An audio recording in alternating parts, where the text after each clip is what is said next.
आता मगाशीच मी जेव्हा इंट्रोडक्शन दिलं तेव्हा मी काही उदाहरणं दिली की आपण खूप चालतानाही अटॅक येतो, कुणाला अगदी झोपेत येतो, तर घरच्यांना कळत नाही की आता काय करायचं. तर आयुर्वेदिक उपचार पद्धती आहे का अशी, जसं आपण सीपीआर देतो तशी काही वेगळी उपचार पद्धती आहे त्यासाठी सुद्धा? नाही, सीपीआर ही जी गोष्ट आहे ही एक प्रोसेस आहे. हा, सो ती आयुर्वेदिक नाही ना, ॲलोपॅथिक नाही ना, काहीच नाही.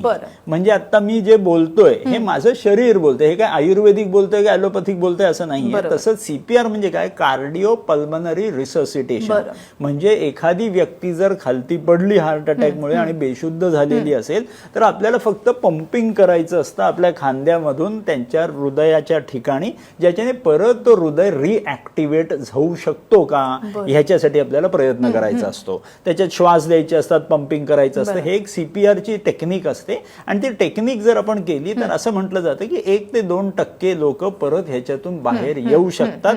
सो ही फर्स्ट एड आहे आणि ही फर्स्ट एड आपण नक्की करायला हवं आणि हे सगळ्यांनी शिकून घ्यायला हवं, कारण कोणाच्या ठिकाणी कधी तो हार्ट अटॅक येईल कोणाला माहिती नसतं. सो सीपीआर ही पद्धत ही आपण करायला हवी, ना ती आयुर्वेदिक आहे ना ती ॲलोपॅथिक आहे. सो ही नक्की शिकून घ्यायला हवी.